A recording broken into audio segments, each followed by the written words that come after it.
Evening Hawk by Robert Penn Warren. From plane of light to plane, wings dipping through, geometries and orchids that the sunset builds, out of the peak's black angularity of shadow, riding the last tumultuous avalanche of light above pines and the guttural gorge, the hawk comes.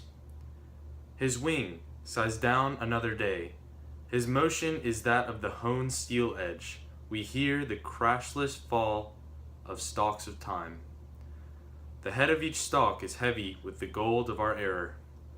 Look, look, he is climbing the last light. Who knows neither time nor error, and under whose eye, unforgiving the world, unforgiven, swings into shadow. Long now, the last thrush is still. The last bat now cruises in sharp hieroglyphics. His wisdom is ancient too, and immense. The star is steady, like Plato, over the mountain. If there were no wind, we might, we think, hear the earth grind on its axis, or history drip in darkness like a leaking pipe in the cellar. Analysis of Evening Hawk by Robert Penn Warren using soapstone.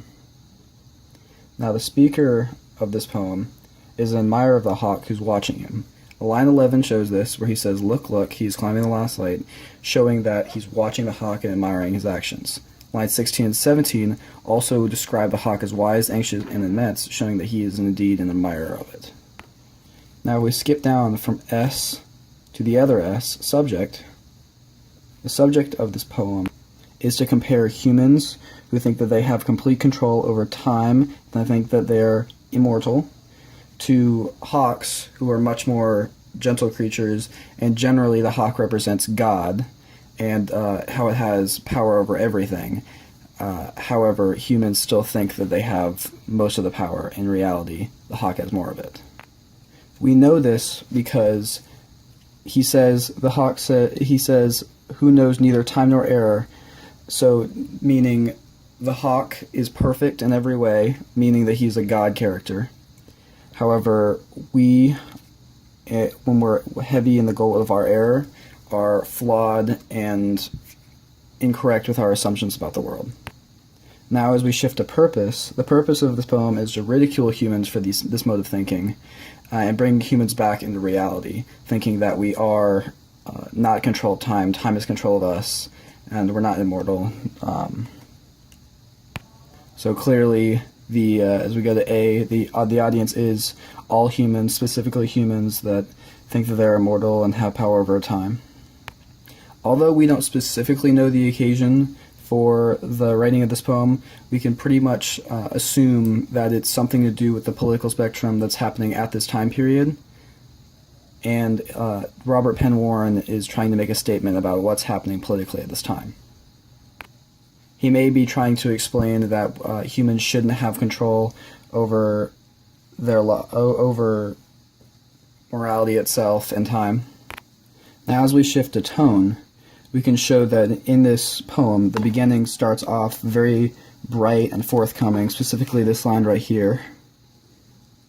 The last tumultuous avalanche of light, showing this very bright scene of the hawk coming over the ridge, and just beautiful, very strong. Now, this very bright and strong nature is taken back down when you get to line 10, when he says, "The head of each stalk is heavy with the gold of our air." So now, as he's shifting towards humans away from the hawk, it's more of a somber tone, heavier, much more ridiculing. Now, as it goes back to the hawk, specifically here when he says he's climbing the last light, it's going back to this bright, forthcoming tone of the hawk. And then again, he shifts back to humans using words such as unforgiving, unforgiven, swings into the shadow. So his tone goes back into somber and moody, and very, very different from when he's talking about the hawk. Now we see one more shift back into the hawk, where we're talking about this very bright, positive tone, where he says, "His wisdom is ancient too and immense," back to almost comparing the hawk to God.